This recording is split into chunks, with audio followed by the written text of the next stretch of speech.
Silakan ah, silakan ah, sudah bisa dimulai ah. Kamera Oke, kamera antum di ini aja, di landscape. Ah ya, landscape ya. ya silakan. Tafadhol ah, dimulai ah. Enggak, landscape aja. Ah ya. Boleh landscape boleh juga ah. Itu potret Eh, kembali ya. biar di layar YouTube-nya nanti bagus. Terbalik lah. Udah nih. Ah, sudah. Sip. Tafadhol ah. Apa lagi? Oke. Terbalik masih.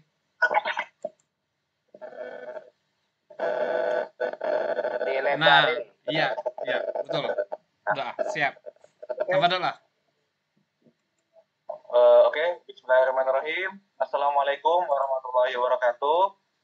Waalaikumsalam warahmatullahi wabarakatuh. Alhamdulillah, di malam ini kita bisa kembali lagi bahas kajian kita selanjutnya di dari KS ya. Oke, sebelum kita mulai, Assalamualaikum warahmatullahi wabarakatuh.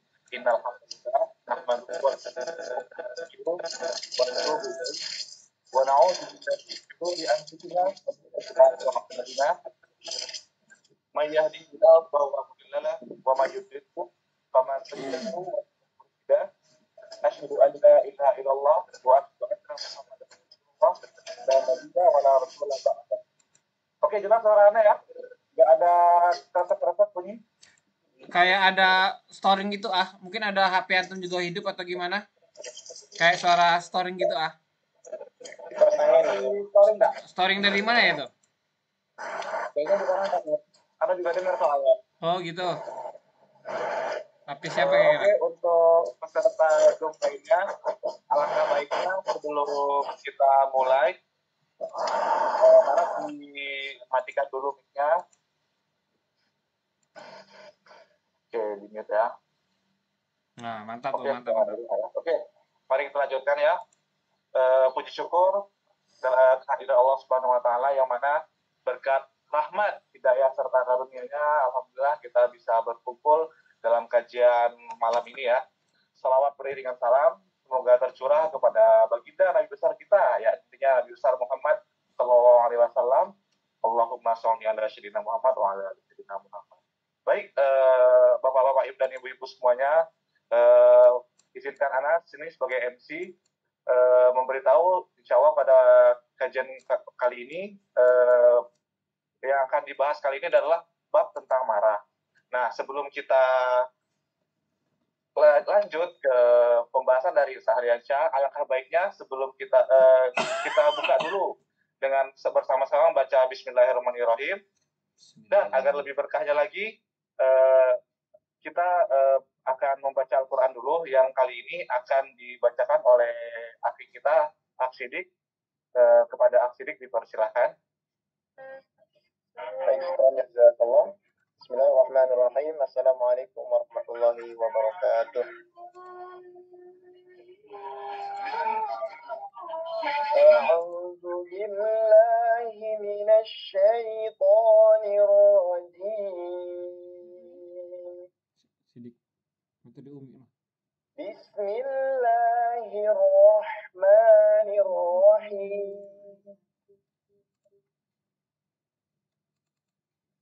وسارعوا إلى مغفرة من ربكم وجنة عرضها السماوات والأرض أعدت للمتقين الذين ينفقون في السراء والضراء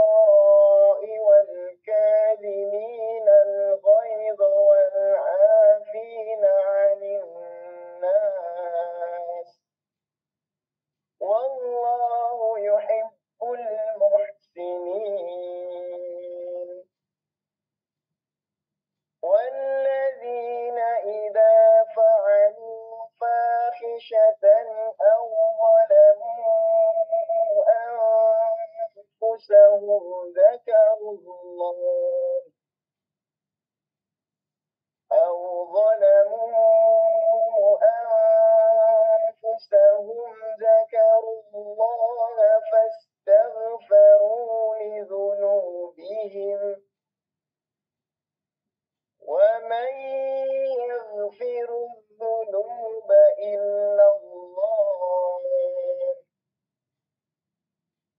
ولم يصروا على ما فعلوا وهم يعلمون أولئك جزاؤهم مغفرة من ربهم وجنات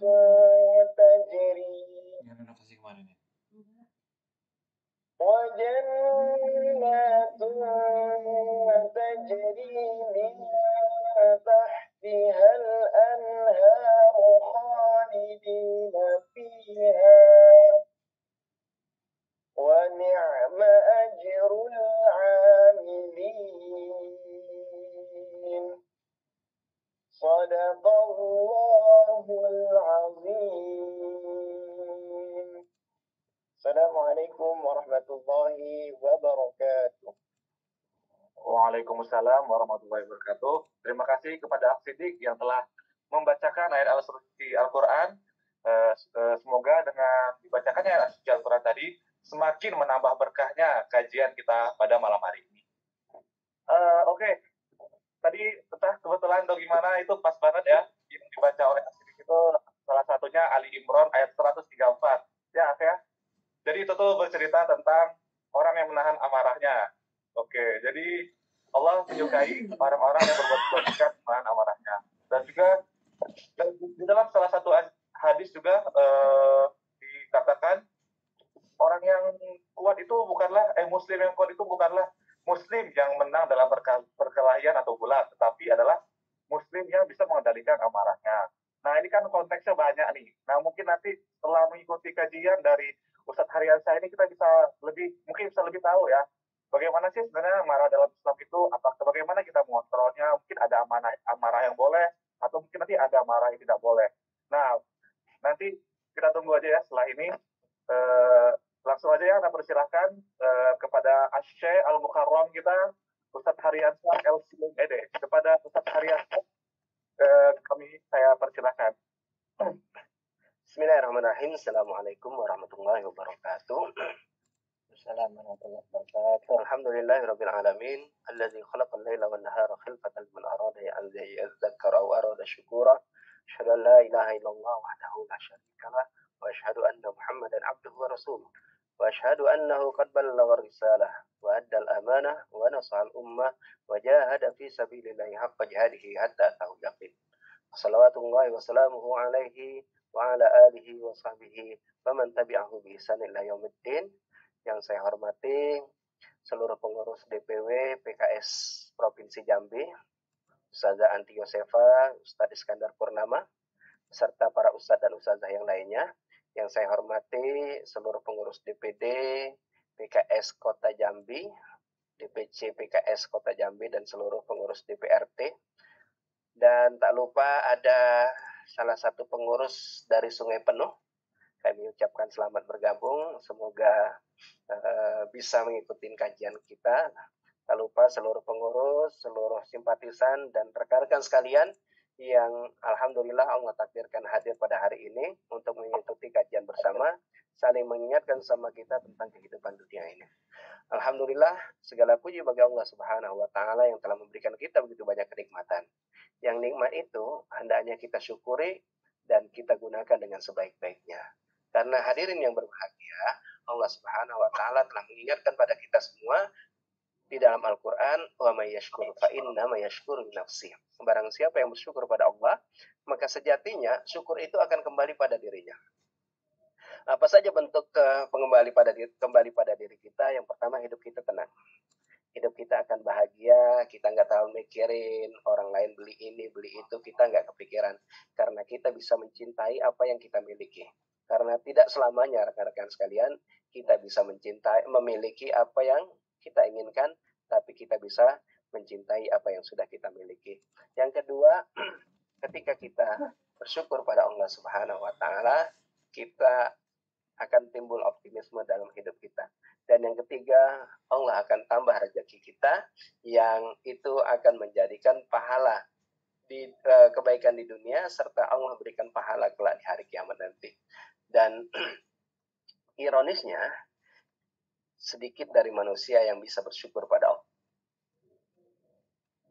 Allah Subhanahu wa taala. Dan ini Allah sebutkan dalam Al-Qur'an, wa qalilun yang syukur pada Allah itu hanyalah sedikit. Yang ada itu minta dan meminta. Pengen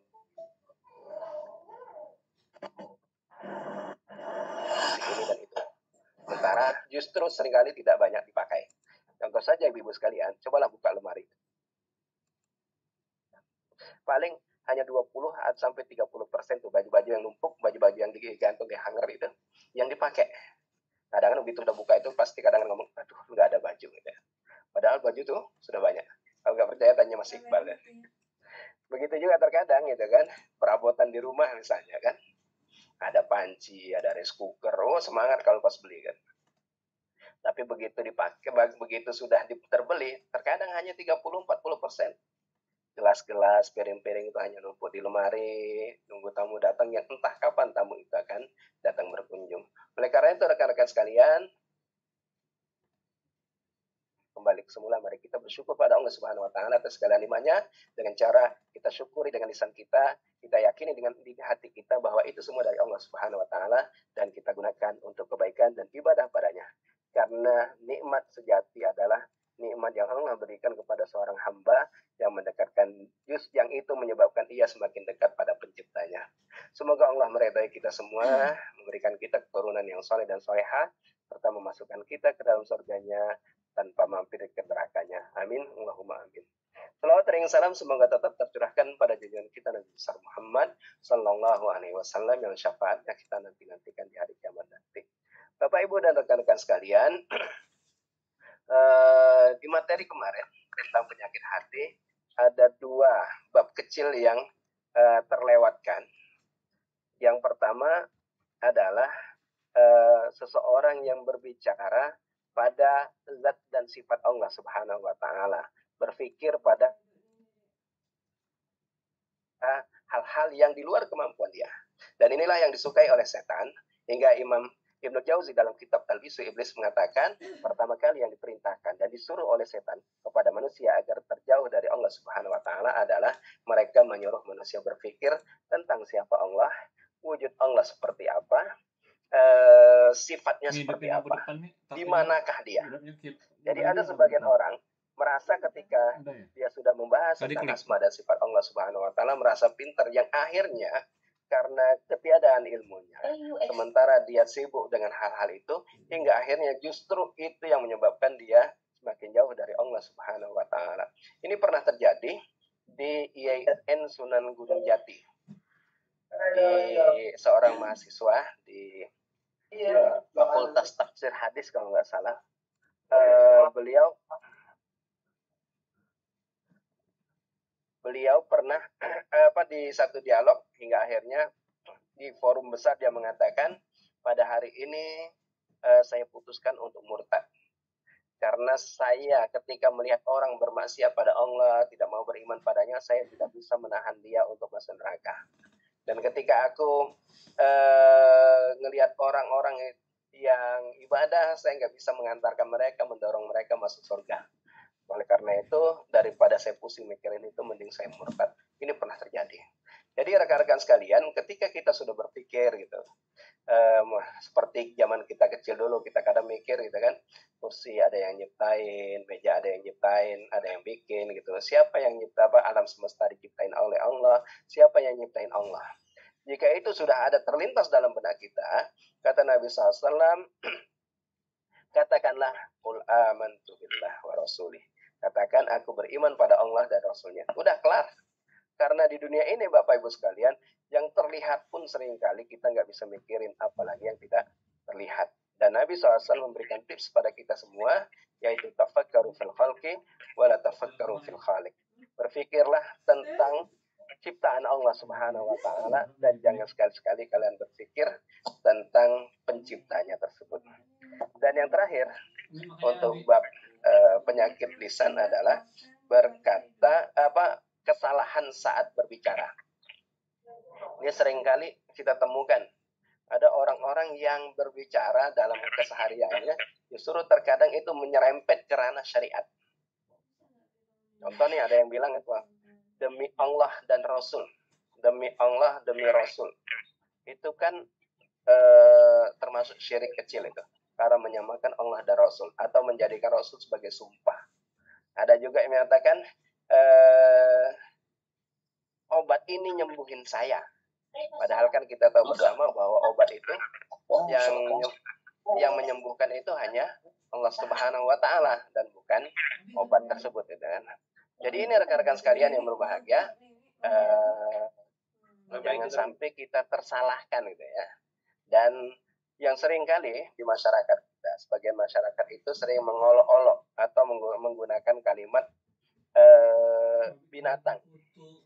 Misalnya ada yang mengatakan, hai babi, hai anjing, gitu kan, dan lain sebagainya. Padahal di dalam satu hadis Rasulullah SAW bersabda, Imam Nakh'i pernah mengatakan, idza qala ar-rajulu lirrajul, ya himar, ya khinzir, jika seorang mengatakan pada kawannya, wahai keledai, wahai babi, maka kelak di hari kiamat akan dibangkitkan oleh Allah Subhanahu wa Ta'ala, kemudian dikatakan padanya, apakah kamu melihat?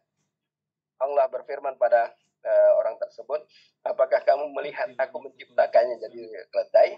Apakah kamu melihat aku menciptakannya sebagai babi?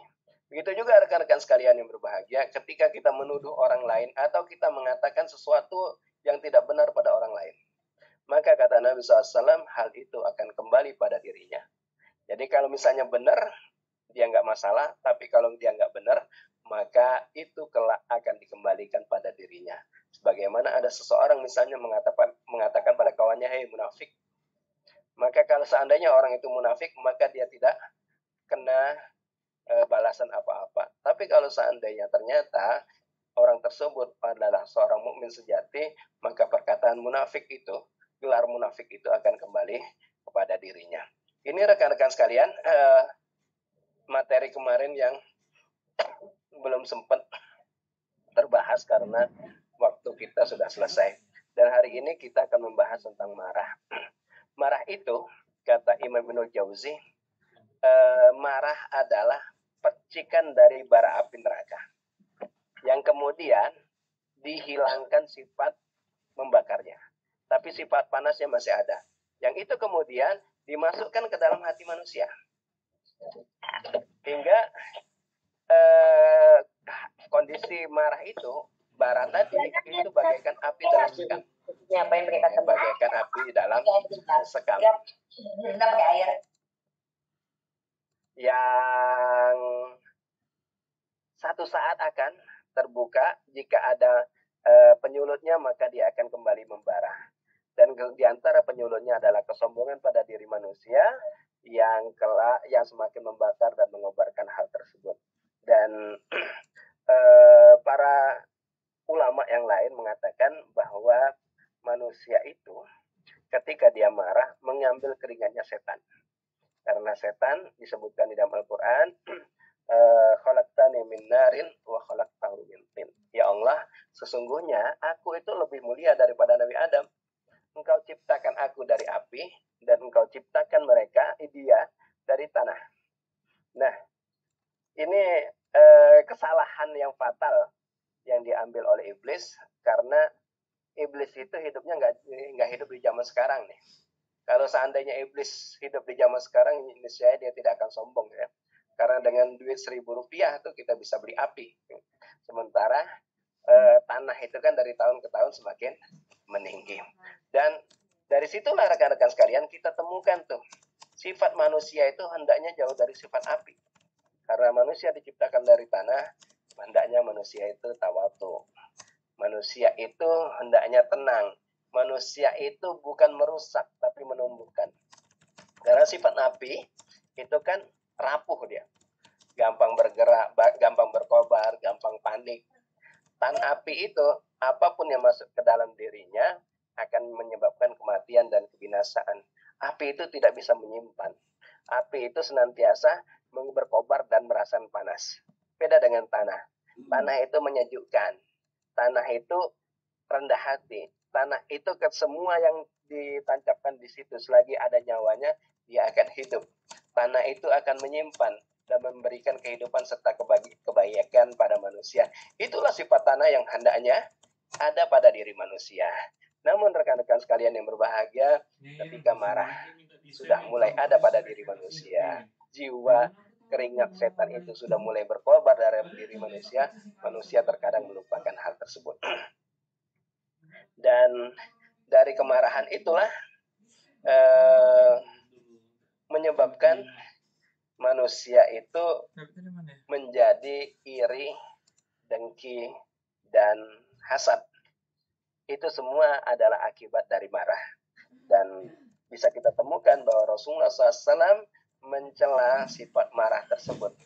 Dan sebagaimana kita temukan dalam hadisnya, man kaffa ghadabahu satarallahu auratahu.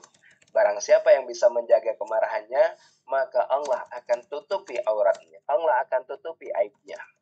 Di hadis yang lain, karena kita temukan rekan-rekan sekalian, ketika seorang marah, maka ketahuan tuh, kelihatan bagaimana sifat dia. Terkadang ketika dia marah, keluarlah kata-kata yang tidak sopan. Ketika dia marah, seringkali yang dimarahinya tuh dipukuli.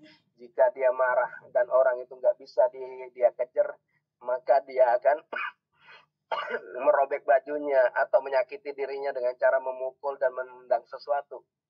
Itulah marah. Hingga akhirnya dirinya akan merasa kesakitan, dan ketika dia sadar, barulah dia menyesal atas apa yang ia lakukan. Hingga wajarlah kalau orang Arab mengatakan awalul ghadabi jununun wa akhiruhu nadamun. Awal dari marah itu gila. Lihat aja tuh orang yang marah tuh, ucapannya nggak teratur, gerakannya nggak teratur. Tapi ketika sudah selesai, wa akhiruhu nadamun, piring udah pecah, kaca tangan udah luka nonjok, istri sudah babak belur dipukulin, baru nyesel. Dan terkadang rekan-rekan sekalian, dan penyesalan itu akan menyebabkan tidak merubah keadaan. Yang sudah kena pukul udah sakit, lisan yang sudah melukai itu tidak akan pernah kembali ke semula. Bisa mungkin hubungan akan kembali, tapi tidak akan seperti di awal lagi. Ibarat gelas atau porselen yang sudah pecah, disambung bisa, dilem bisa, tapi bekasnya pasti akan selalu ada. Oleh karena itu rekan-rekan sekalian yang berbahagia, mari kita jaga kemarahan kita. Di dalam hadis yang lain Rasulullah SAW bersabda, man kaffa ghadabahu kaffa ghadabah. Barang siapa yang menjaga marahnya, maka Allah akan menjaga dari azabnya. Di hadis yang lain Imam Ibnu Mas'ud radhiyallahu anhu pernah mengatakan, unzuru ila hilmi rajuli inda ghadabi. Lihatlah kemurahan, kebaikan seseorang itu saat dia marah. Bagaimana dia marah? Apakah marahnya bermasalah atau tidak?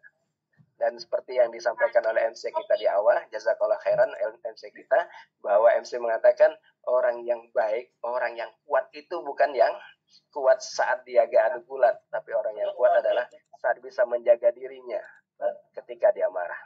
Wa amanatahu inda tama'i. Dan dia amanahnya saat dia pengen terhadap hal tersebut. Itulah kata Imam Ibnu Mas'ud, orang yang terbaik. Jika dia sukses lulus di dua ujian tersebut, jadikanlah dia kawan terbaik bagi kita. Dan Imam Ja'far bin Muhammad mengatakan, al-ghadabu miftahu kulli syai'. Marah itu adalah pintu kunci dari segala keburukan. Dan ketika kita marah, udah jelas tuh, pasti akan berlanjut dengan kemaksiatan yang lain.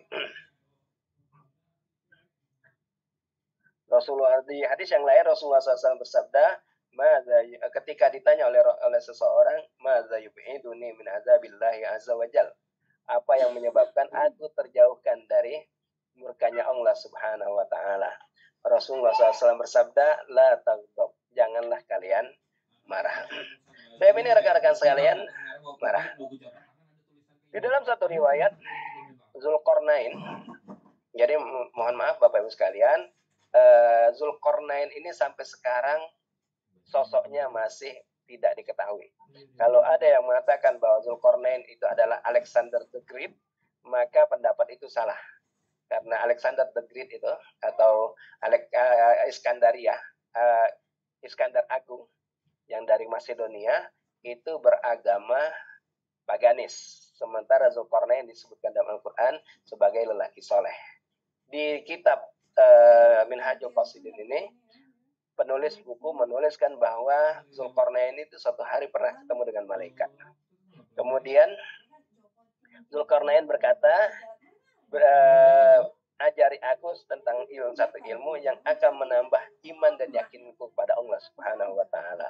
Malaikat itu kemudian mengatakan, la taghdab, jangan sekali-sekali kamu marah. Fa inna syaitana akdaru ma yakunu ala ibni adam hina yaghdab.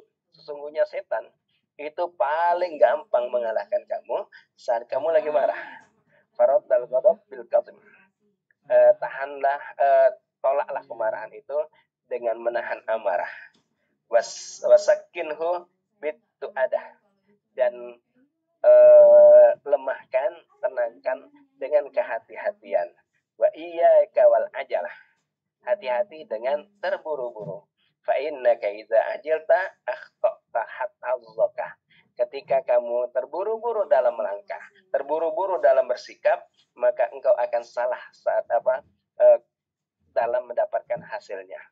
Ini rekan-rekan sekalian, malaikat, dan di penghujung malaikat mengatakan wa kun sahlan layyinan lil qaribi wal ba'id. Jadilah kamu itu mudah, memudahkan urusan, berlemah lembut pada orang yang jauh maupun pada orang yang dekat maupun yang jauh. Jadi kalau bisa tuh rekan-rekan sekalian, seluruh anggota PKS tuh wajahnya ceria, ketemu orang lain tuh seneng gitu kan. Sebagaimana sahabat ketika ketemu menjelaskan kepada tentang Rasulullah SAW, kata mereka, pertama kali orang ketemu Nabi itu segan, tapi semakin lama bergaul semakin tumbuh kecintaan. Itulah Nabi kita. Jadi jadilah mudahkanlah urusan. Jangan sampai tuh kalau kata orang tuh, jangan sampai masuk surga itu lebih mudah daripada masuk PKS gitu kan. Itu ya Mas Iqbal ya. Mudahkan urusan tuh. Yang penting itu 2024 kita menang gitu kan. Dan wala takun jabbaran anidan. Janganlah kamu itu jadi sosok yang keras, sosok yang arogan. Ini pesan malaikat pada Zulkarnain. Dan di riwayat yang lain, satu hari setan itu, iblis itu pernah menampakkan diri kepada Nabi Musa alaihissalam.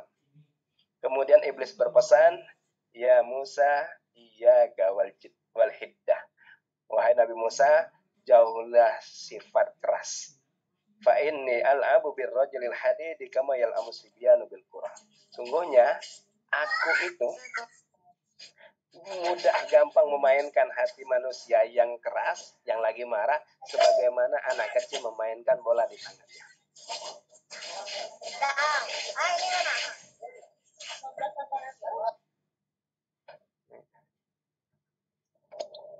Ibu-ibu, bapak-bapak, mohon maaf ya kalau mohon diperiksa lagi mic-nya masing-masing. Jadi tolong dimatikan ya biar bisa lanjutkan. Kadang dibuka sama anaknya, Bang. Oh ya, terima kasih. Ya. Oke, kita lanjutkan ya. Siap. Ini pesan dari iblis kepada Nabi Musa, jangan sekali-sekali kamu marah. Jangan sekali-sekali kamu keras. Ketika kamu marah, hatimu tuh gampang sekali aku mainkan sebagaimana bola dimainkan di tangan anak kecil. Fa inni lam wa iyyaka wan nisa. Takutlah, khawatirlah pada perempuan. Karena sesungguhnya fa inni lam ansab fakhan qattun asbatu fi nafsi min fakhin ansabuhu bil mar'ah bimra'ah.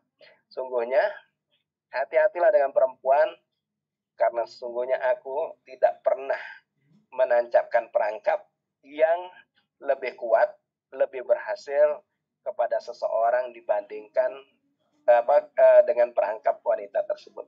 Kita bisa temukan rekan-rekan sekalian, banyak dalam sejarah seorang lelaki soleh tiba-tiba jadi kafir hanya karena wanita. hingga ada kita temukan di kisah di tafsir Qurtubi kalau nggak salah, beliau bercerita tentang lelaki yang soleh, muazin. Satu hari dia azan, naik ke menara azan. Di tengah azan tidak sengaja matanya tertuju pada sesosok wajah yang keluar dari jendela. Selesai sholat, dia datangi ke rumah. Si cowok ini gentle. Ketuk pintunya, keluarlah si wanita.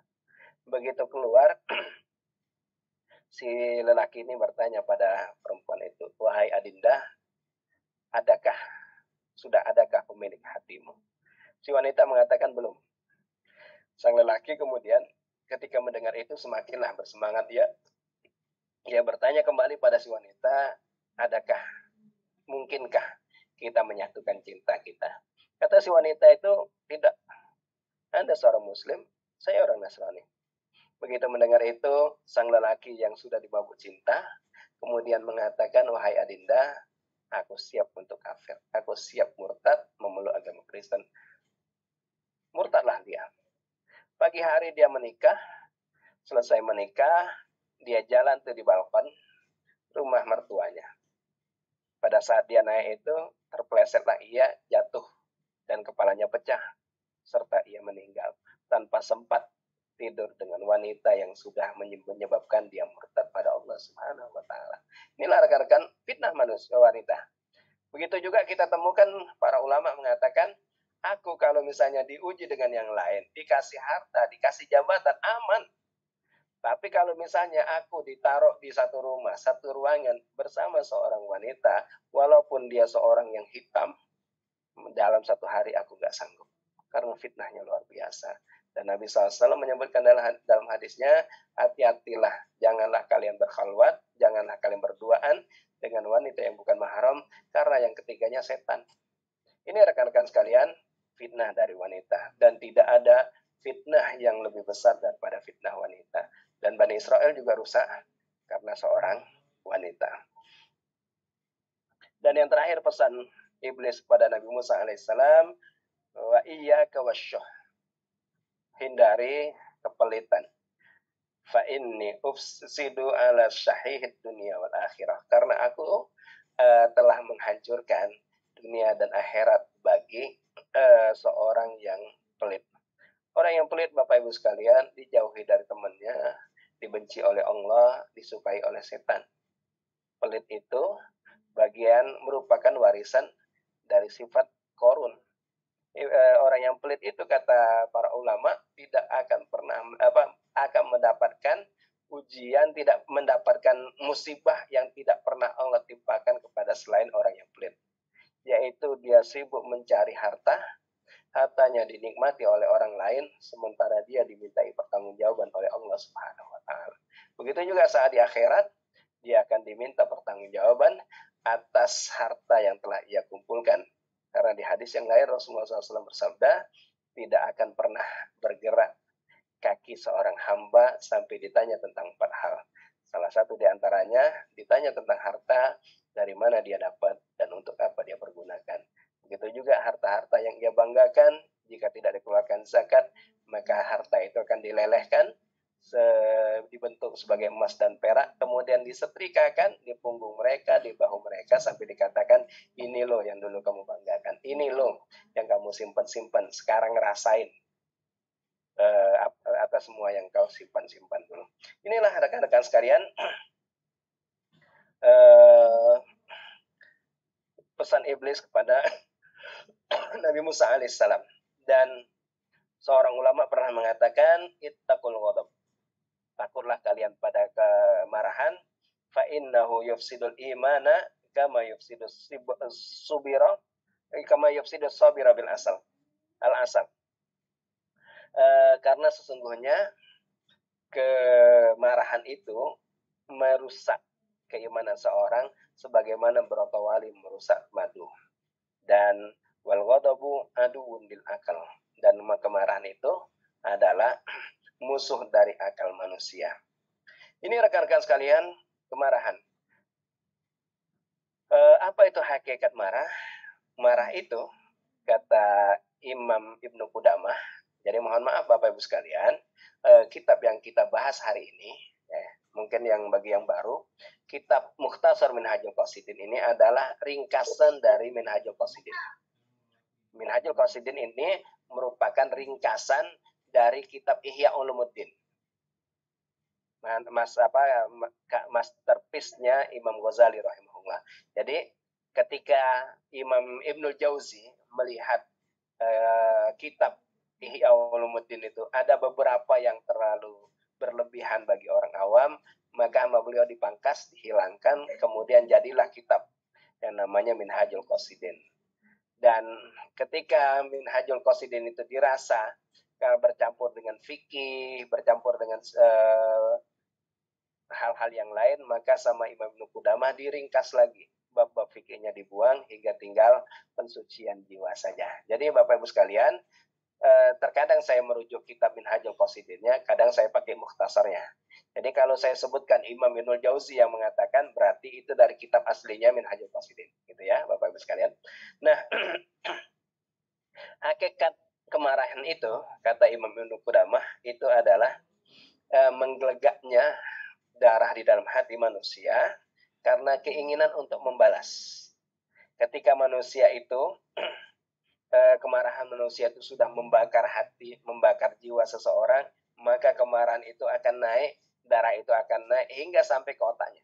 Sebagaimana panci air mendidih itu ketika dia mendidih akan menaikkan air yang di atasnya. Seperti orang masak santan atau masak nasi yang lupa dikecilin, api air itu akan naik. Dan seperti itulah kemarahan dimulai. Nah, pada saat itu kemarahan itu akan mengalir ke pembuluh darah manusia, naik ke seluruh tubuh manusia, hingga akhirnya kita temukan wajah manusia memerah, tubuh seseorang memerah ketika marah, dan ditutup dengan merahnya mata seseorang. Nah, pada saat itulah rekan-rekan sekalian, setan sudah mulai bermain. Setan sudah mulai ngipas-ngipasin, sudah mulai mengajak manusia untuk semakin marah dan semakin marah. Nah, ketika seseorang marah, tapi dia tidak sanggup untuk membalas, maka yang terjadi sebaliknya, darah itu akan kembali ke dalam hatinya, hingga kita temukan orang-orang yang marah tapi nggak sanggup marah, dia akan memucat di tubuhnya. Adapun ketika dia marah, dan terkadang dia ragu, antara bisa atau tidak, maka terkadang tubuhnya, mukanya jadi merah, terkadang mukanya akan memucat. Dan hati-hati rekan-rekan, ketika kita marah, yang ada dalam diri kita, ada banyak penyakit yang akan menimpa tubuh manusia. Karena ketika kita marah, imun kita akan berkurang. Yang ada adalah hipertensi, yang ada penyakit gula, yang akhirnya menyebabkan dia sakit jantung dan berujung dengan stroke. Maaf. Ini kemarahan. Dan manusia itu ketika marah itu ada 3 golongan. Golongan yang pertama, mereka yang marahnya berlebihan. Mereka yang marahnya berlebihan. Jadi orang yang marah berlebihan itu setiap kali ini kesenggol marah. Setiap kali kesenggol marah. Nah, ini tidak dibenarkan dalam Islam. Kelompok yang kedua, dia nggak mau marah. Ini juga salah. Ini juga salah. Bahkan Imam Syafi'i rahimahullah mengatakan kalau ada orang yang sudah disulut marahnya, sudah dipaksa-paksa untuk marah, sudah dikipas-kipasi untuk marah, tapi dia tidak marah, maka ketahuilah dia seorang keledai. Lelaki yang baik, mukmin sejati, itu harus bisa marah. Tapi marahnya pada tempatnya. Kapan marah itu pada tempatnya, Bapak Ibu sekalian? Saat agama Allah dihinakan. Saat keluarga kita dihinakan, wajib kita marah. Sebagaimana di dalam satu hadis, Rasulullah SAW melihat seorang sahabat yang marah. Dia mengatakan sesungguhnya saat itu orang yang paling cemburu. Inna saat la ghayur. Ya. Ghayur itu diambil dari kalimat gairah ya. Gairah itu cemburu ya. Cemburu yang akhirnya melahirkan marah. Kalau orang Indonesia gairah itu beda cerita ya. Jadi Ada bahasa Arab yang diterjemahkan dalam bahasa Indonesia yang artinya beda. Dan aku, kata Nabi SAW, itu lebih cemburu, lebih marah daripada saat. Dan Allah itu lebih cemburu daripada aku. Ini marah yang wajib. Kalau misalnya istrinya diganggu, keluarganya diganggu, nggak marah, bukan lelaki itu. Ya. Ini yang pertama. Jadi marah itu harus ada level-levelnya dalam Islam. Marah yang wajib ketika agama dihinakan. Marah yang sunnah saat kita marah pada anak kita dalam rangka pendidikan. Perlu diingat Bapak Ibu sekalian, ketika kita memarahi anaknya kita, yang kita marahi itu adalah perbuatannya. Jangan benci anaknya. Ya. Yang kita lakukan ketika kita memarahi anak kita adalah marah kita untuk merubah sikapnya. Bukan kita sakiti anak. Terkadang ada sebagian orang tua, ketika dia memarahi anaknya, dia menyangka bahwa anaknya itu yang harus dia sakiti. Itu salah. Jadi selesai marah, selesai. Gitu ya. Bila perlu begitu dia gitu udah marah, maaf, terkadang mungkin ada yang dia lakukan itu memang termasuk hal yang dibenci oleh Allah, kita marah, kita pukul, bahkan diperbolehkan dalam Islam, tapi setelah itu kita rangkul. Kita katakan pada anak kita bahwa yang Bapak marah bukan kamu, tapi sikap kamu yang tadi yang salah. Ini Bapak Ibu sekalian yang menyebabkan anak itu kembali terasa, oh dia yang salah. Ada sebagian orang tua, mohon maaf, ketika dia marah, dendamnya luar biasa tuh. Udah marah, besok lusanya marah lagi, diungkit lagi, hingga akhirnya sang anak juga bingung. Hati-hati Bapak Ibu sekalian dengan anak. Karena anak itu peniru sejati. Nanti insya Allah kita akan bahas di hari Senin. Ini bagi wali murid As-Siddiqi yang di Pasir Putih. Insya Allah tiap Senin jam 2 kita ada kajian parenting ya. Tapi Bapak Ibu sekalian balik semula, itulah marah. Ya. Jadi marah yang sunnah kita marah pada anak kita. Yang ketiga marah yang boleh, yang mubah. Yaitu misalnya pada masalah-masalah yang primer.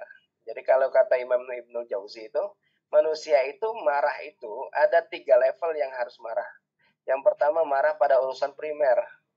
Rumah dirobohin orang, sementara kita nggak punya rumah lain, baju kita dirobek. Nah itu pada saat itu dia marah. Tapi marahnya harus marah, tapi jaga marahnya. Jangan sampai kelewatan. Yang kedua, kata beliau, level kedua di bawah itu adalah di masalah-masalah sekunder. Contoh punya rumah satu lagi, atau punya mobil, dicoret-coret sama anak tuh, misalnya. Maka marah boleh, tapi levelnya di bawah yang pertama tadi. Karena itu sudah sekunder. Nah, terkadang Bapak Ibu sekalian, ada beberapa orang yang marah bukan di level pertama dan kedua. Kadang cuma ada orang yang ngeludah, ada orang yang ngelihat, marah dia, emosi dia. Padahal enggak harus dia marah.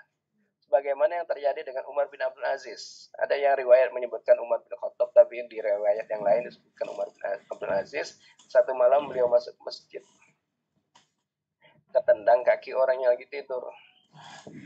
Begitu ketendang itu, orang itu merasa kesakitan, langsung bangun.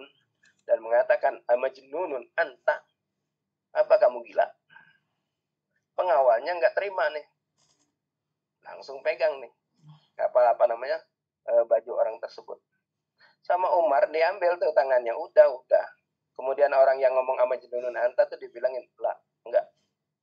Begitu selesai keluar, ditanya sama Umar, ente ngapain marah? Kata beliau, gimana saya nggak marah? Khalifah umat Islam yang menguasai timur dan barat dibilangin gila. Umar bin Abdul Aziz mengatakan, kamu salah paham. Dia itu hanya nanya, kamu gila apa enggak? Ya saya jawab aja enggak. Udah kelar kan? Nah ini rekan-rekan sekalian, jangan sampai itu kita itu melebih-lebihkan sesuatu. Bahkan kita bisa temukan di dalam Imam Syafi'i rahimahullah pernah mengatakan kepada orang yang ngejek dia. Kalau kata beliau, kalau seandainya yang kamu katakan itu benar, semoga Allah mengampuni aku. Tapi jika perkataan kamu salah, maka aku doakan semoga Allah mengampunimu. Kelar. Ada di riwayat yang lain, ada seorang ulama. Itu pernah didatangi seorang pendeta bawa anjing yang berbulu tebal.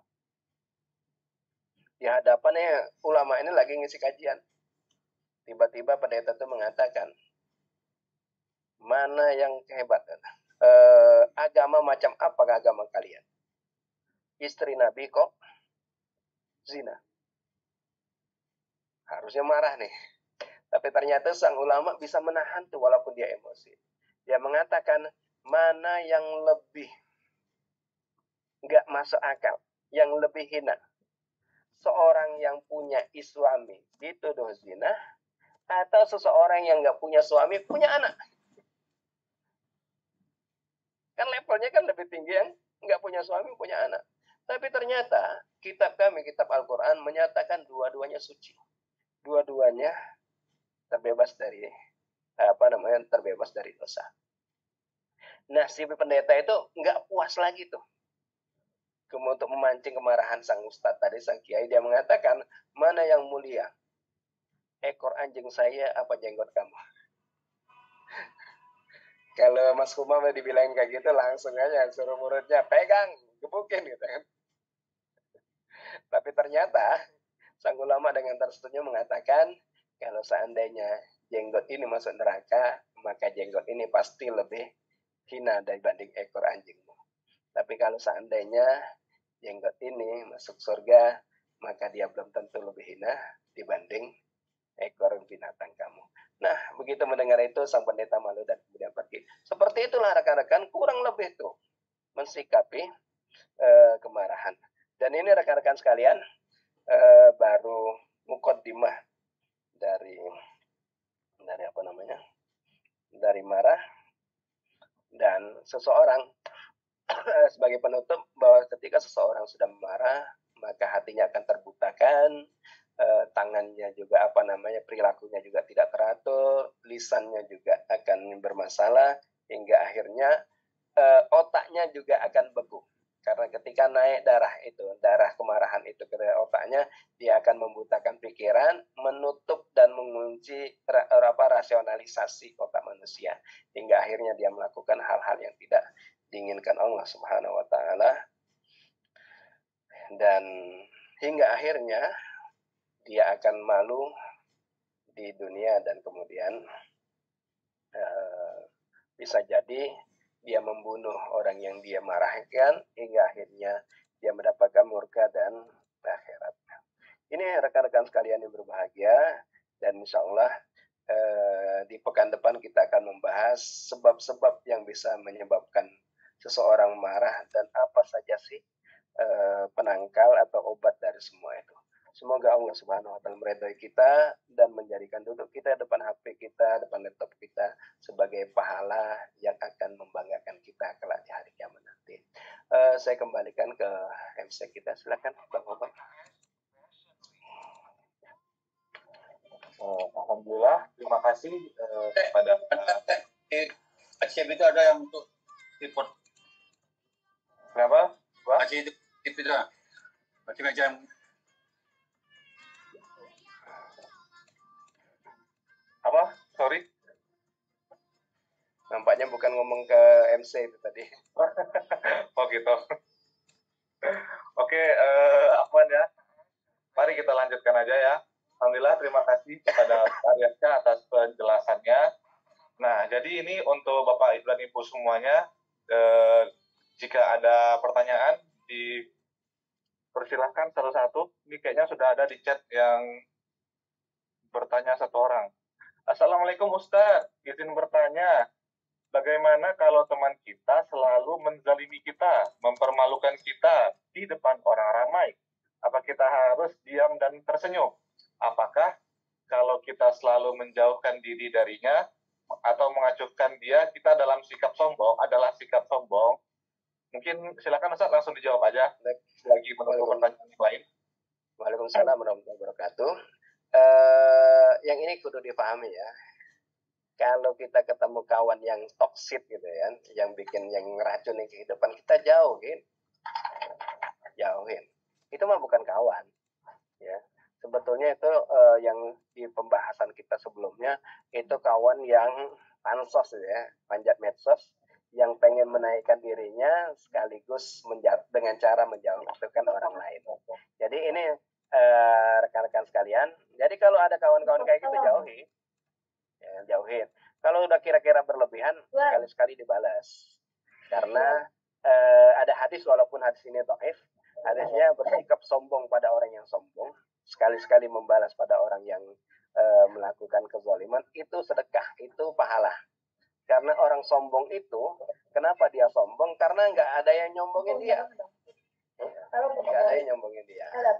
Jadi kalau ada orang-orang kayak gitu, sekali-sekali, emang ente cuman ente aja yang bisa kayak gitu. Sebutin sekali-sekali, tapi jangan selalu. Ente kadang-kadang. Biar dia ngerasa kan. Nah, jadi kalau misalnya udah kelewatan ya sekali 2 kali, ya udah kita bina, kita omongin baik-baik. 3 kali 4 kali nggak bisa dibina, ya binasakan, nah kelar gitu kan. Gitu. Cara pelembangnya keluar Mas Iqbal. Allah alam soal. Oke. Karena jadi ingat kata dosen Ana dulu, sebenarnya orang sombong tuh nggak suka dengan orang sombong juga. Jadi emang tepat kata Ustaz tadi itu. Harus dibalas sombong juga kadang. Oke, udah terjawab ya. Ini dari Ibu Imas Jubaidi. Oke, kita lanjut ke pertanyaan selanjutnya. Assalamualaikum warahmatullahi wabarakatuh. Oh, ini dari Bang Reza ya. Assalamualaikum warahmatullahi wabarakatuh. Ustadz, syukron materinya Ustadz. Ada 2 itu, Bang. Syukron materinya Ustadz. Izin bertanya, bagaimana kita bersikap terhadap kejadian di masa lampau yang kadang-kadang teringat kejadian itu sehingga kadang membuat kita marah. Berarti ini dengan masa lalu ya. Langsung aja Ustadz dijelaskan kepada khalayak. Oke. Bismillah. Jazakallah khairan Bang Reza ya pertanyaannya. Perlu diingat rekan-rekan sekalian, kita hidup itu di masa sekarang. Jangan pernah kita dibayang-bayangi, dihantui dengan kejadian masa silam, dan jangan pernah terlalu terbebani, terlalu khawatir di masa depan yang belum tentu kita tahu. Ya. Jadi hiduplah dengan berarti di hidup kita sekarang, gitu kan? Karena seorang pemenang itu adalah orang yang bisa menikmati masa sekarang. Jadi ada seorang yang bijak pernah mengatakan makhluk yang paling mengherankan itu manusia. Dia mengorbankan kesehatannya untuk uang dapat dia gunakan dihabiskan untuk kesehatannya.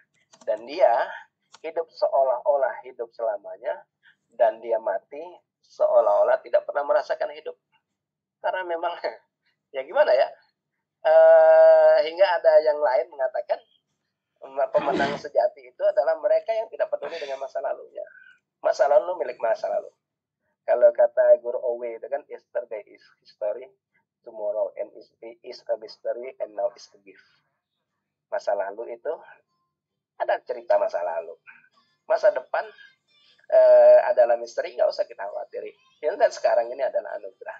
Ketika kita melakukan yang terbaik untuk hari ini, orang akan lupa dengan masa lalu kita.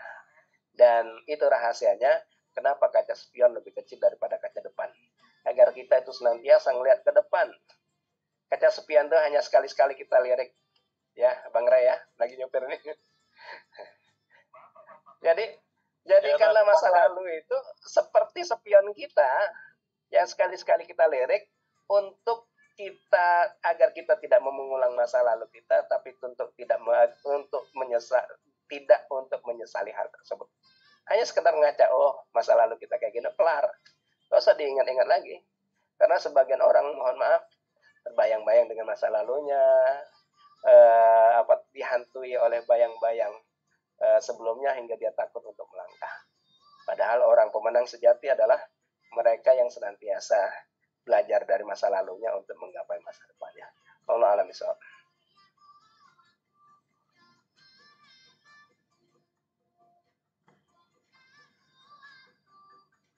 Ya, syukran Ustaz. Afwan Dad, kadang emang teringat Dad. Ya, kalau teringat tuh biasa Bang. Kita manusia. Manusiawi ya. Manusia. Syukran Dad. Afwan lagi nyetir Dad. Aman. Hati-hati Bang. Oke Ustaz, kita lanjut ke pertanyaan selanjutnya aja. Ini semakin banyak pertanyaannya nih. Yang mau ngobrol langsung bisa raise hand Yang mana tahu ada yang ribet ngetik, boleh raise hand, nanti silakan on kamera sama on audio, Ya, bisa bicara langsung ya sama boleh. Ustaz Riansah. Boleh ketik, boleh Boleh kan? langsung. Oke. Nanti kalau Atau sementara kita habisin dulu sampai ada yang ngasih tombol raise hand ya. Oh iya ya, Ustaz. Jadi, Betul, Ustaz. apa sih definisi pelit itu? Oh Pelit ya, itu lanjut. kata Umar bin Khattab di dalam surah Al-Furqan itu walladzina idza anfaqu lam yusrifu wa lam yaqturu wa kana baina dzalika qawama. Orang hamba Allah itu mereka itu kalau infak tidak pelit, tidak boros dan juga tidak pelit. Dia di antara kedua-duanya. Umar bin Khattab pernah mengatakan, bukan pelit saat orang sedekah sebesar gunung emas. Ya, emas sebesar gunung, maaf. Bukan pelit itu. Tapi orang pelit, orang yang boros itu, orang yang mubazir itu manakala dia mengeluarkan hartanya walaupun sedikit untuk maksiat pada Allah Subhanahu wa taala. Itu pelit. Dan kalau di kasus tadi, nah ini masalah nih. Dia bukan pelit tapi tidak bisa memberikan prioritas.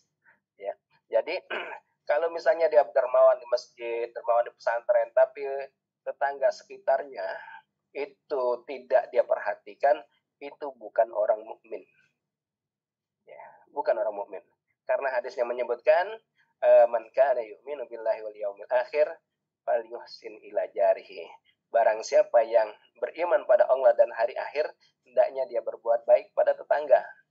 Di hadis yang lain, Nabi SAW mengatakan, demi Allah orang itu tidak beriman, demi Allah orang itu tidak beriman, demi Allah orang itu tidak beriman, manakala dia tidur sementara tetangganya tidur dalam kondisi tidak bisa tidur karena kelaparan. Jadi kalau misalnya ada yang lebih mementingkan yang jauh, sementara tetangga kiri kanannya membutuhkan, dia nggak peduli, berarti belum masuk kategori orang mukmin, belum paham, dan dia sudah masih, kalau kita katakan pelit juga enggak ya, tapi dia tidak meletakkan hartanya di tempat yang pas. Karena ketika dia ada apa-apa, yang duluan datang itu tetangganya, panti asuhan itu nggak bakal datang mengunjungi dia. Paling doa aja yang datang, ya kita doakan. Tapi kalau ada apa-apa, ada kemalingan, ada apa, tetangga duluan yang datang. Jadi kalau kata orang tuh, kita kalau mau bikin pagar, bikin CCTV, bikin pengaman yang terbaik itu gampang. Berbuat baiklah pada tetangga kiri kanan, mereka yang akan menjaga kita. Itu ya Ustaz Soekardi, Pak RT kita. Lanjut lagi ya. Jika kita marah tapi kita tidak tutup-tutupi, tapi kita berjanji pada diri untuk tidak lagi urusan dengan tersebut, boleh ya. Yang nggak boleh itu kita diamin dia. Kan kita kan nggak boleh diamin orang lain itu lebih dari 3 hari. Jadi kalau misalnya kita seketika terjadi masalah dengan orang itu, kita mulai mengambil jarak.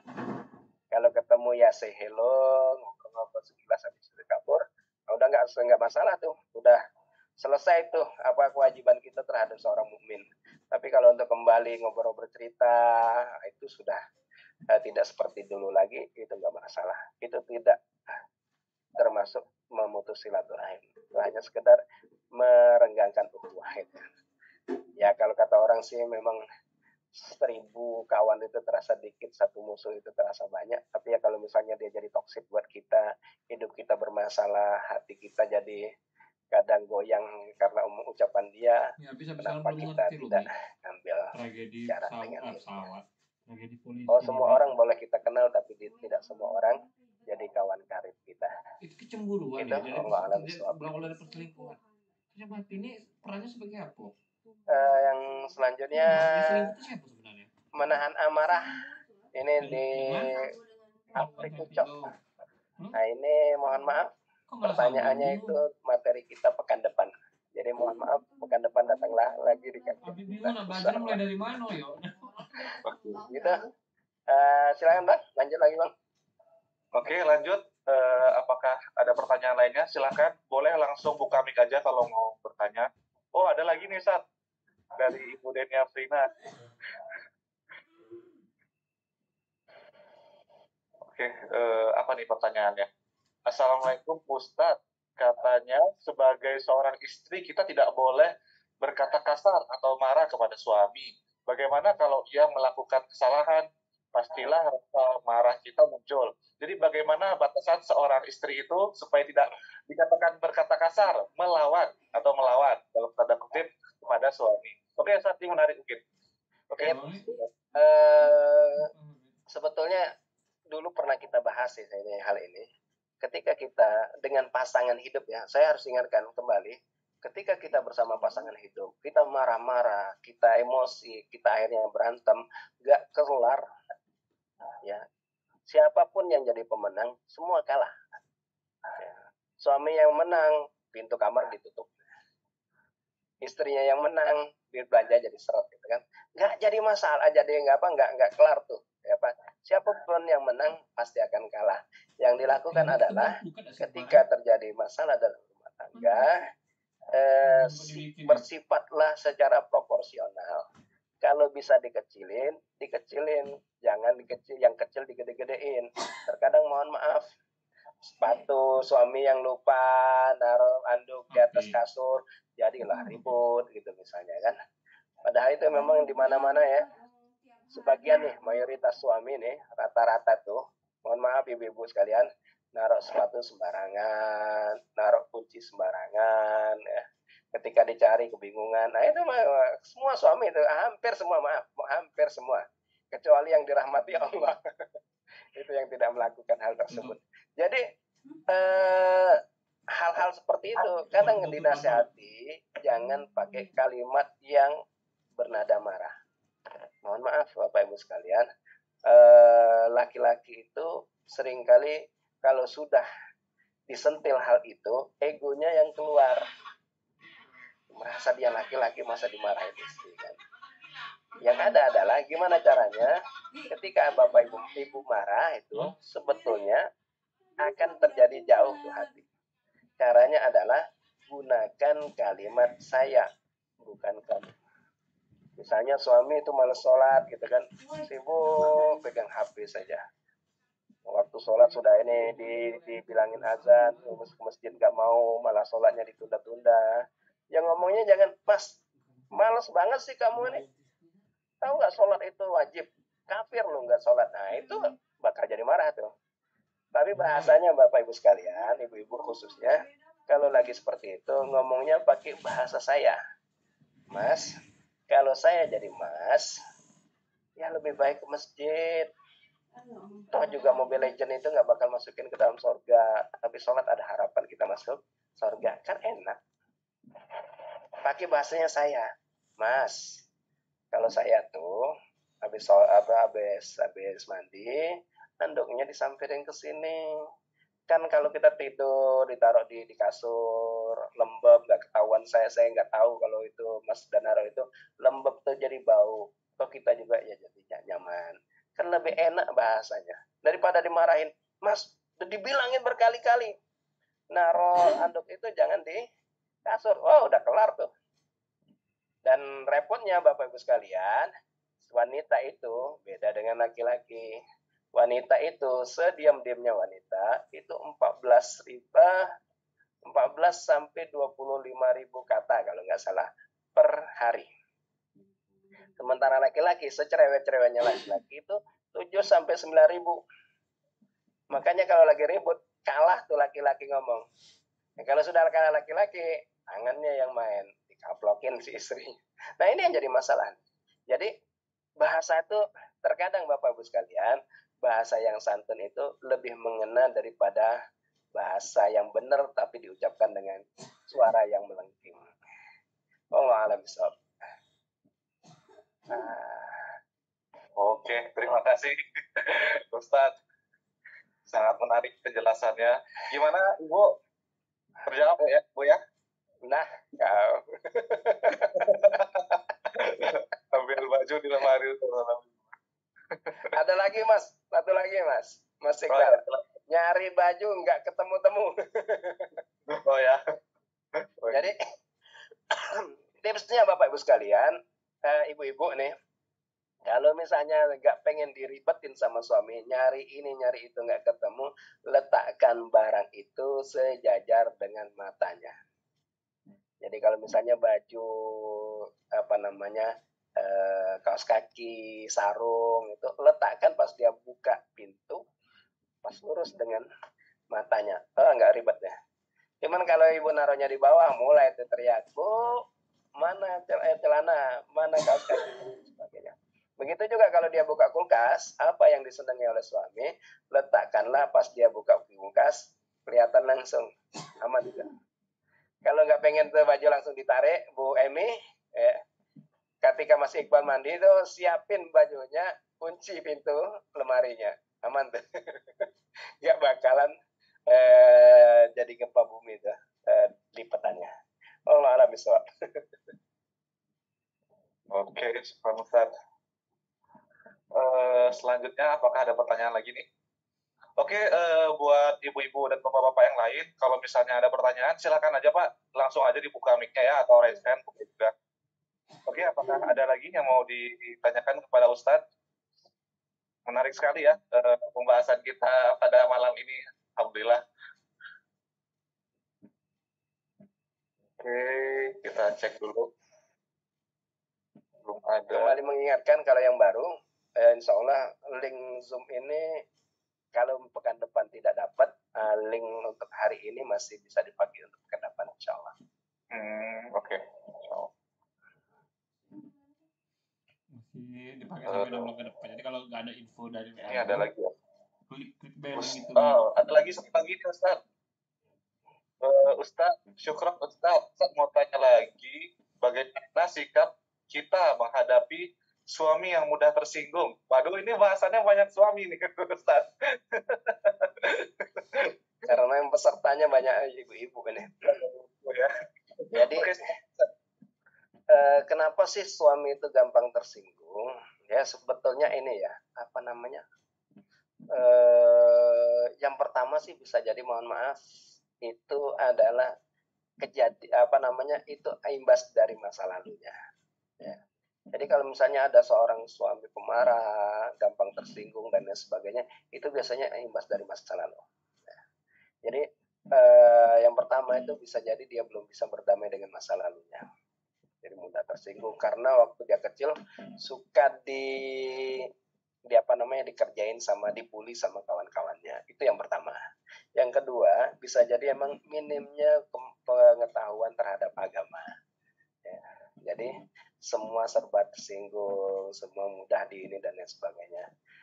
Padahal ya itu tadi, terkadang tuh yang bikin tersinggung itu ternyata nggak bikin tersinggung.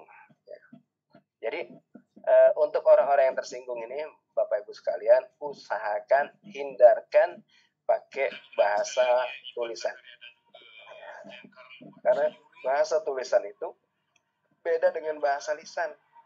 Kadang bahasa tulisan itu sering jadi multitafsir gitu kan. Yang terkadang ada orang tersinggung. Saya pernah gitu kan baca WA dari seorang kawan, kok gini gitu kan. Akhirnya saya konfirm, ternyata maksudnya beda. Jadi kalau kira-kira ada orang yang gampang tersinggung, kalaupun seandainya kita mau menghubungi dia, usahakan telepon. Kalaupun seandainya nggak bisa telepon, dipakai voice ya, voice agar tidak terjadi salah paham.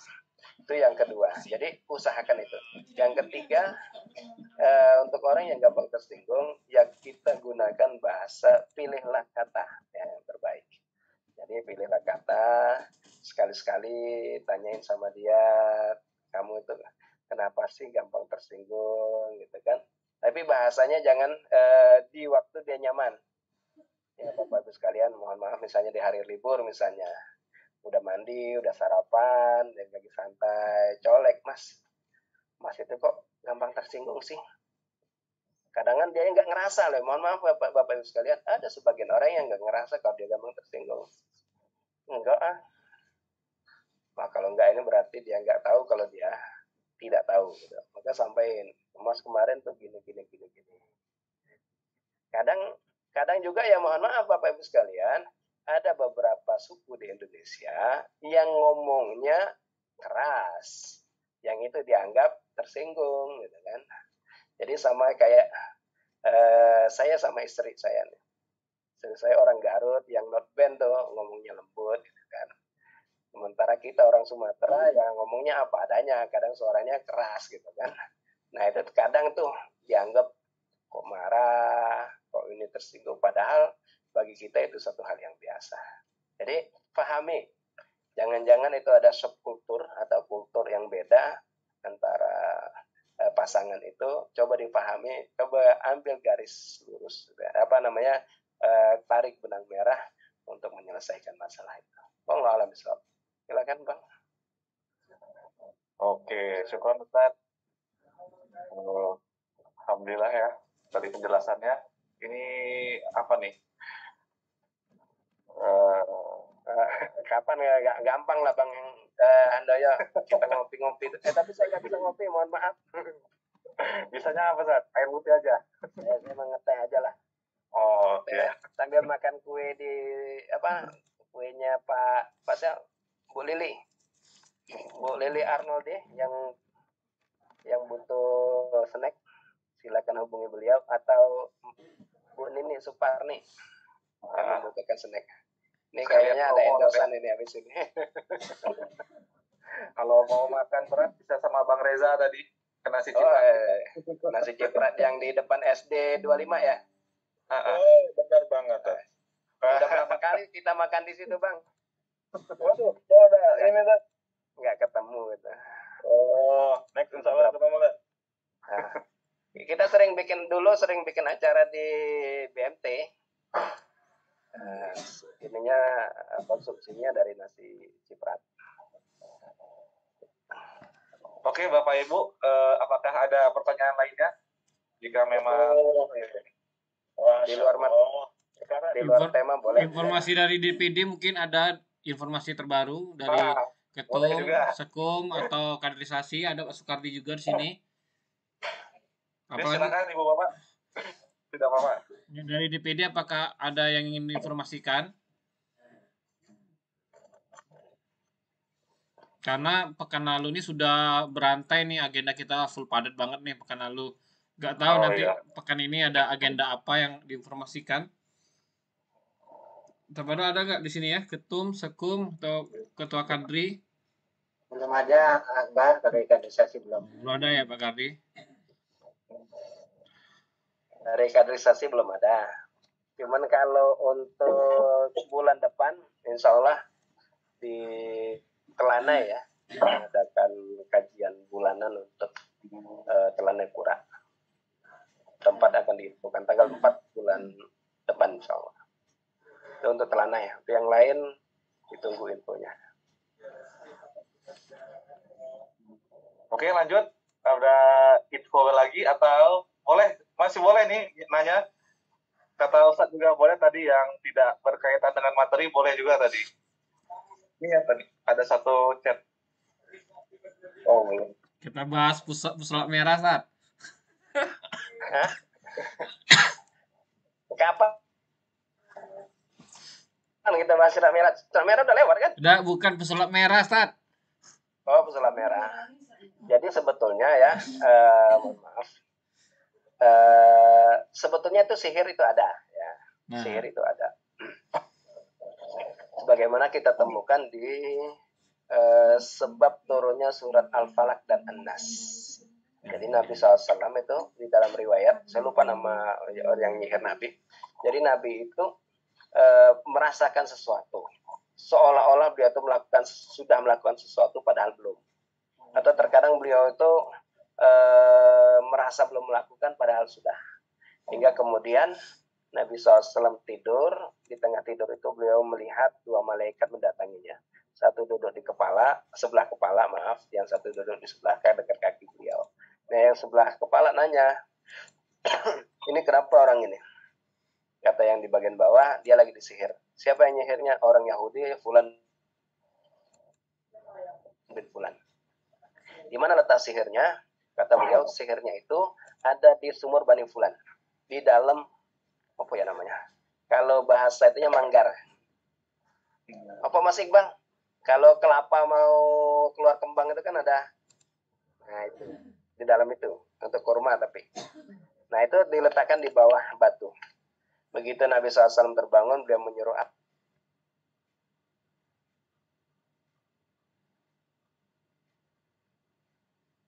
sahabat yang lain, kata sumur itu airnya saking dahsyatnya sihir itu, hingga airnya berwarna merah. Kemudian ditimba sampai kering, kemudian turunlah sahabat itu, ternyata ada tuh, dibawalah pada Nabi. Begitu dibuka Nabi SAW, ada sisir di dalam itu yang ada 11 ikatan, 11 buhul. Dan Allah kemudian turunkan surat Al-Falaq dan An-Nas. Jadi Al-Falaq dan An-Nas itu menurut sebagian ulama itu sepaket. Hingga nama dua surat itu Falaq bin Nas ya. Karena 11 ayat turunnya bareng. Nah, ayat dua surat ini 11 ayat, hingga Nabi SAW sambil membuka ikatan itu membacakan ayat tersebut. Hingga di penghujung ayat ke-11 lepas semua. Jadi rekan-rekan sekalian, sihir itu ada. Jangankan kita, Nabi SAW saja disihir, dan Nabi SAW mengajarkan kita ruqyah dan menyuruh sahabat juga untuk beruqyah. Ini sihirnya. Adapun untuk terkadang memang ada beberapa dukun yang menggunakan trik. Ya. Ada yang menggunakan trik yang itu sekali disalahkan. Dan saya pernah dapat pelatihan ruqyah. Jadi di antara materinya itu kita pengenalan tentang jimat. Jadi di antara jimat itu adalah screen. Ya. Screen jimat. Jadi kalau Bang Akbar itu nyekren kaos ini untuk nyekren jimatnya. Jadi ternyata itu dari dukun yang insaf, yang taubat ya.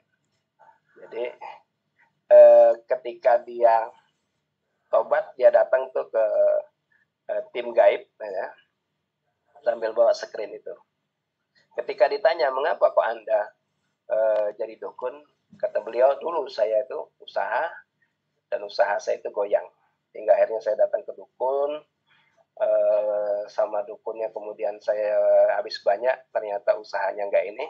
Hingga akhirnya saya pinjam perhiasan istri yang terakhir, kemudian saya berangkat ke Banten. Di sana saya berapa bulan, balik-balik saya bawa screen. Kemudian saya ngomong ke kawan-kawan saya, kalau ada masalah, ada apa, datang ke abang. Abang sudah jadi dukun, abang sudah berguru. Guru abang hebat di Banten. Akhirnya apa Bapak Ibu sekalian, ketika orang datang gitu kan, punya masalah asmara misalnya, masuk ke dia, tunggu bentar ya, ambil kain warna hijau, di screen, di sablon gitu kan, gulung, kasih minyak nyong-nyong, 200.000. Ada orang yang ini ambil kain biru, sablon, gulung, dilipat-lipat, kasih minyak seripis, ya. Nah, terus hingga akhirnya Bapak Ibu sekalian, dia kayak motor, punya kebun, rumah bagus. Nah, yang mirisnya Bapak Ibu sekalian adalah saat dia ditanya, Anda yang bikin jimat ini, apakah Anda percaya dengan jimat yang Anda bikin? Kata orang tersebut, enggak. Saya enggak percaya dengan jimat yang saya bikin. Ditanya sama orang kawan-kawan di ruqyah, gaib ruqyah itu, kenapa kok Anda melakukan hal ini? Apa jawabannya rekan-rekan? Jawabannya miris sekali. Dia mengatakan, saya hanya memanfaatkan kebodohan orang sebagaimana dulu aku dibodohi oleh dukun. Itu jawaban dukun. Jadi ya sebetulnya kan memang membalik-balik ya Bapak Ibu sekalian, itu masuk sugesti. Ya, sugesti ya. Jadi contoh nih, bentuk sugesti misalnya. Kalau misalnya kita naik motor tuh, sudah pakai helm, pakai apa kan. Kalau kita merasa bahwa di dompet kita ada SIM, pede aja tuh jalan. Coba kalau misalnya kita lupa bawa dompet, deg-degannya luar biasa. Padahal belum tentu tuh polisi itu bakal nangkep kita. Sugesti kayak gitu. Jimat kayak gitu juga. Wah, ini mah nggak bakal diganggu. Yakin pede jalan. Ya kan? Sama kayak pelet juga tuh. Ya.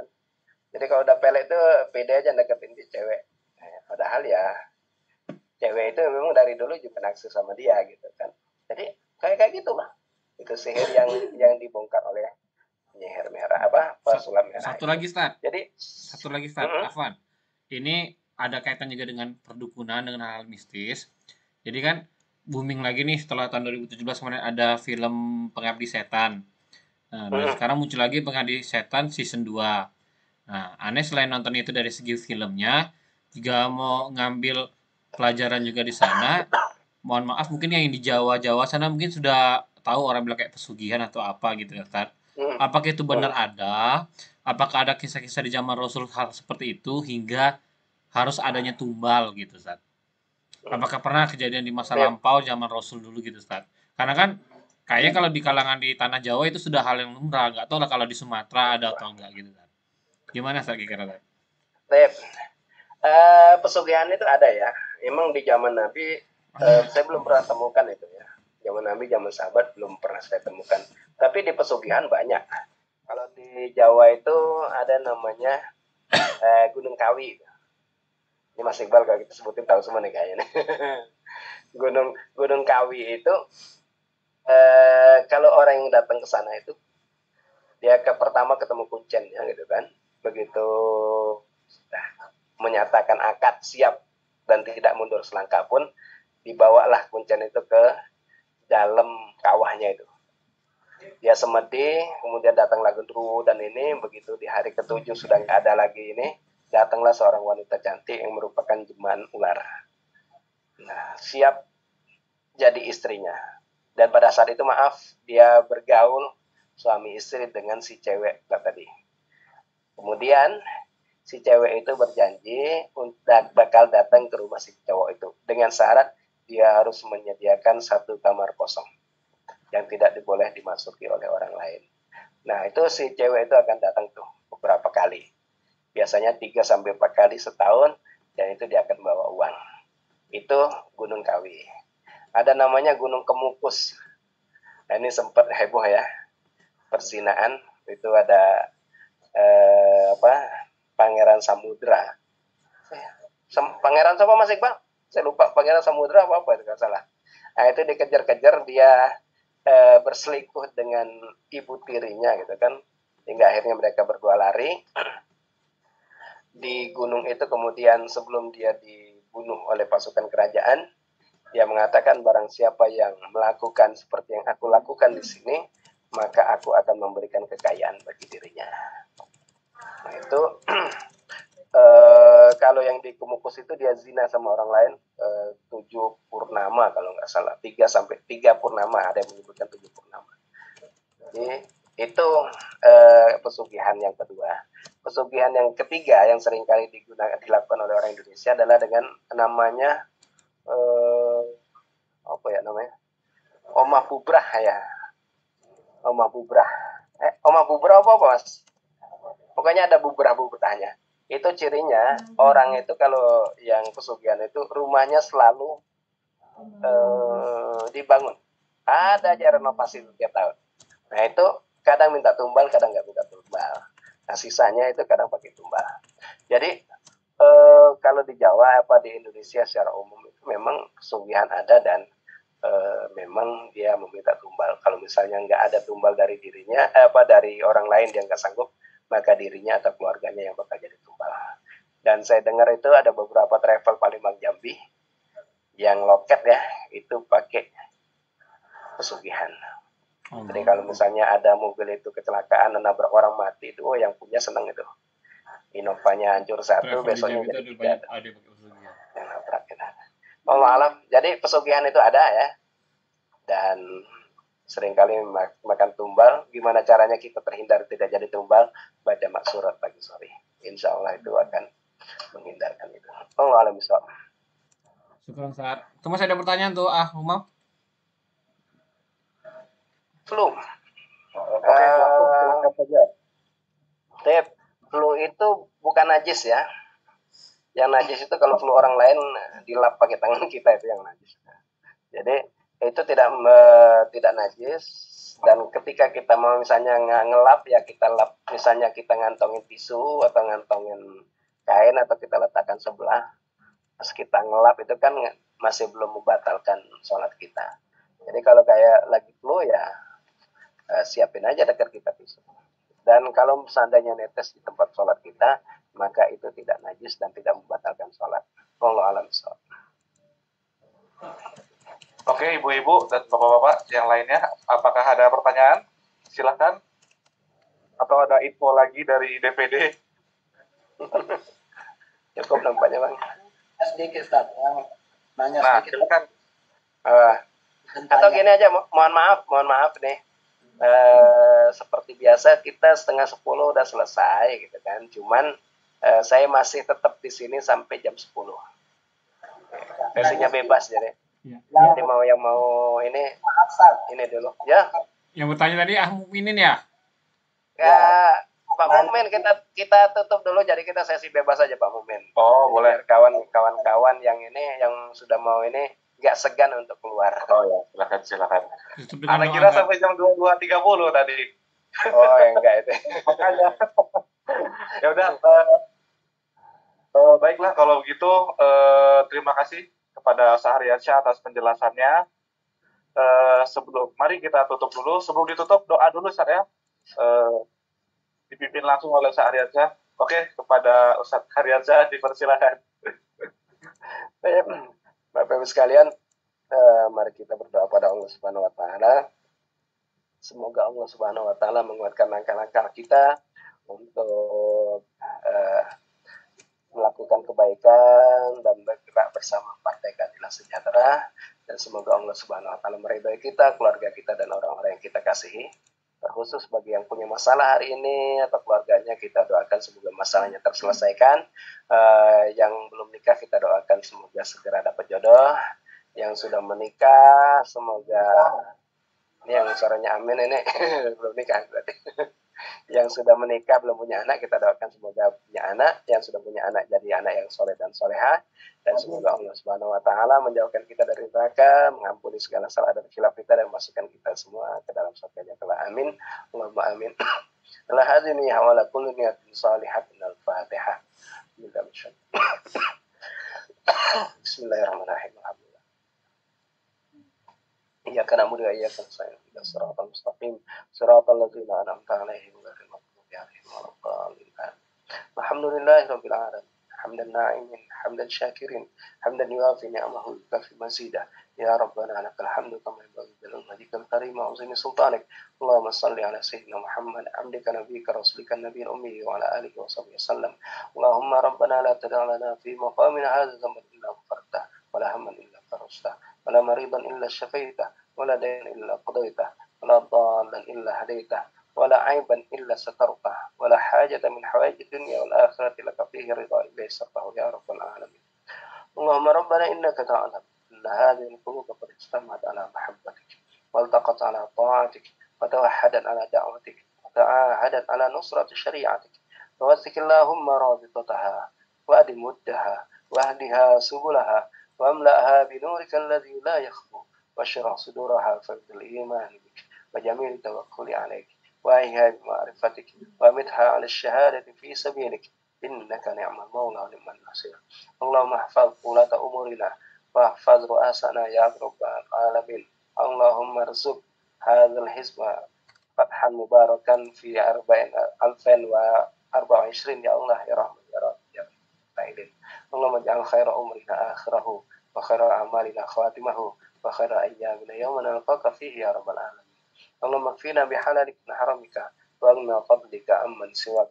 ربنا هب لنا من ازواجنا وذريتنا قرة اعين واجعلنا للمتقين اماما. رب اغفر لنا ولوالدينا وارحمهم كما ربونا صغارا ولذريتنا وجميع المسلمين والمسلمات. اللهم اختمنا بحسن الخاتمه ولا تختمنا بسوء الخاتمه واجمعنا في جنتك جنة النعيم. اللهم انا نسالك خير مسألة وخير عافية وخير ميعاد يا رب العالمين. اللهم إنا نسألك خير ما سألك به نبيك محمد صلى الله عليه وسلم وبارك الصالحون، ونعوذ بك من شر ما سألك منه نبيك محمد صلى الله عليه وسلم وبارك الصالحون. ربنا آتنا في الدنيا حسنة وفي الآخرة حسنة وقنا عذاب النار. سبحان ربك رب العزة عما يصفون وسلام على المرسلين والحمد لله رب العالمين. السلام عليكم ورحمة الله وبركاته. Oke, waalaikumsalam warahmatullahi wabarakatuh. Terima kasih kepada Ustaz Aryansyah. Baik, Bapak dan Ibu semuanya, dengan doa ini maka berakhirlah acara kita pada malam ini. Saya sebagai MC mohon maaf jika ada kata-kata ya saya yang silap atau salah. Semoga kajian kita pada malam hari ini dihitung oleh Allah sebagai pahala